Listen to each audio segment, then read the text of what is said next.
Shalom saudara sekalian, salam sejahtera dalam kasih Tuhan kita Yesus Kristus. Kebenaran hari ini 22 Maret berjudul All Out bagi Tuhan. Mengapa orang tidak all out? Ya, tidak segenap hidup atau tidak habis-habisan bagi Tuhan. Karena mereka tidak mengerti bahwa kekristenan bukanlah agama atau tidak dapat disejajarkan dengan agama. Agama yang diajarkan pada umumnya menyediakan janji-janji yang dapat melewati kehidupan dengan lebih nyaman di bumi. Dengan menganut suatu agama, Allah yang ditawarkan oleh agama tersebut akan memberikan kesenangan-kesenangan hidup di dunia ini. Allah yang dipercayai oleh suatu agama dapat menjadi andalan untuk mengatasi semua masalah. Kekristenan tidak begini. Bukan begitu. Diawali dengan penerimaan atau menerima Yesus ya, sebagai Tuhan dan Juru Selamat. Dan kita dijadikan anak-anaknya. Lalu kita dilatih untuk mengerti kehendak Bapa dan melakukan kehendak Bapa. Itu saja, saudara. Jadi jangan dibayangkan ya, dengan menjadi anak Allah kita seperti masuk sebuah taman yang indah, yang nyaman. Oh enggak, justru kita akan melewati dan mengalami perjuangan, saudara. Ya, jadi bisa timbul pertanyaan, kalau kekristenan tidak menjanjikan bantuan untuk hidup hari ini atau dunia sekarang, untuk apa menjadi Kristen? Nah, ini dia. Ya kalau ikut Tuhan Yesus terus menderita untuk apa? Nggak usah. Harus ditegaskan bahwa kekristenan adalah usaha untuk mengumpulkan harta di surga, bukan harta yang di bumi. Dalam hal ini kita ditantang untuk memilih harta dunia atau harta di surga. Paulus menyatakan, sebab kamu telah mati dan hidupmu tersembunyi bersama dengan Kristus di dalam Allah. Paulus dalam kesaksian hidupnya mengatakan, tetapi aku tidak menghiraukan nyawaku sedikit pun, asal saja aku dapat mencapai garis akhir dan menyelesaikan pelayanan yang ditugaskan oleh Tuhan Yesus kepadaku untuk memberi kesaksian tentang Injil kasih karunia Allah. Nah, saudara melihat di sini apa yang terjadi, saudara?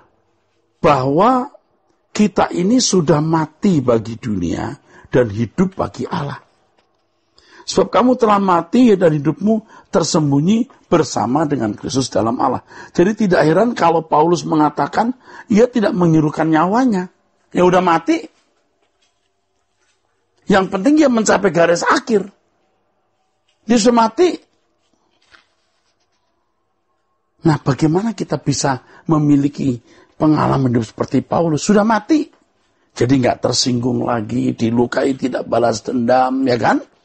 Mestinya begitu. Sudah mati. Tidak tertarik lagi dengan keindahan dunia. Ya kita butuhlah kendaraan, mobil, rumah dan lain-lain. Jika Tuhan beri ya kita nikmati untuk supaya kita bisa melayani Tuhan tanpa gangguan.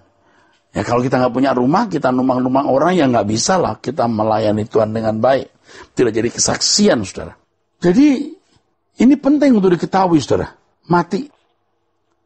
Kalau kita berani mati, kita baru bisa all out. Paulus merupakan teladan dari seorang anak Allah yang berani all out bagi Tuhan. Kalau seorang pelaku bom bunuh diri berani all out demi keyakinan atau ideologinya, mengapa orang percaya tidak berani all out demi keyakinannya bahwa Yesus telah mati bagi kita, sehingga patutlah kita mati bagi dia. Wah, mesti begitu, all out. Dia sudah mati untukku, aku sekarang mau mati untuk dia. All out. Paulus juga mengatakan begini, saudara, terkait dengan all out ini ya. Paulus berkata, karena itu saudara-saudaraku yang kekasih, berdirilah teguh, jangan goyah dan giatlah selalu dalam pekerjaan Tuhan. Sebab kamu tahu bahwa dalam persekutuan dengan Tuhan, jerih payahmu tidak sia-sia. Nah, saudaraku, Ini penting, kalau seorang pelaku bom bunuh diri berani all out, kenapa kita tidak berani all out? Ini bukan berarti saya menganjurkan Anda bunuh diri dengan menjadi menjadi pelaku bom bunuh diri. Jelas itu salah karena mendatangkan bencana. Tetapi kita mau all out untuk Tuhan.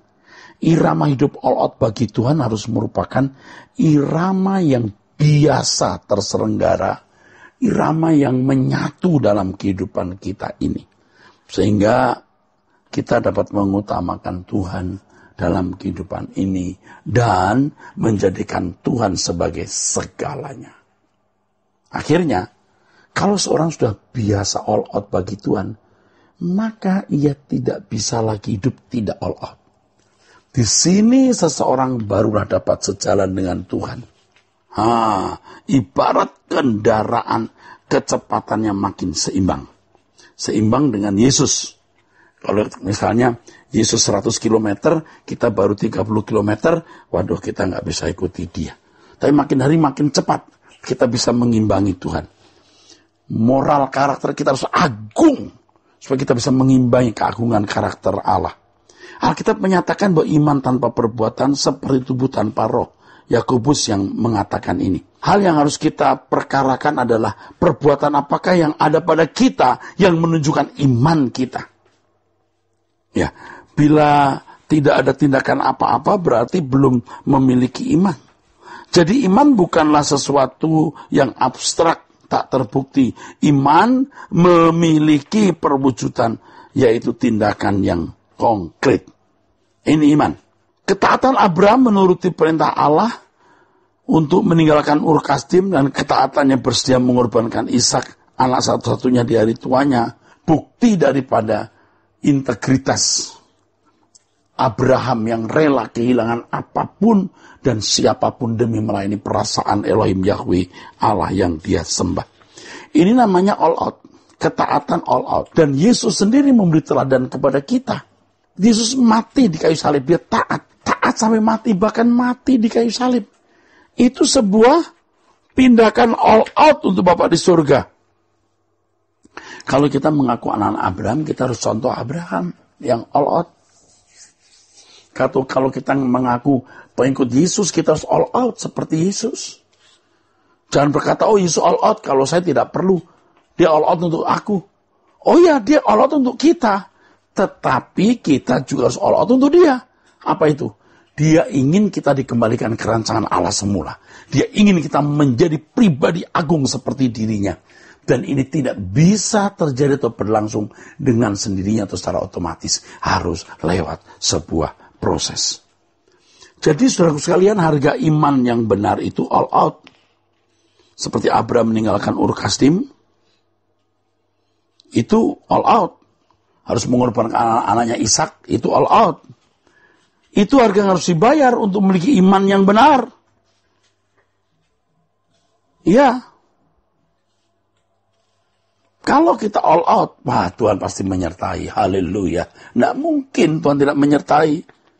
Nah, penyesatan yang terjadi dewasa ini yang merupakan penipuan dari kuasa gelap adalah mereka merasa sudah memiliki iman hanya karena percaya Yesus sebagai Tuhan dan Juru Selamat. Tapi mereka tidak mengikuti jejak Tuhan Yesus yang all out. Nah, ini sebenarnya mereka dikategorikan sebagai belum percaya, karena percaya yang benar itu standarnya seperti Abraham, all out. Ya, kiranya kebenaran ini, saudaraku, memberkati kita semua. Sola Gracia.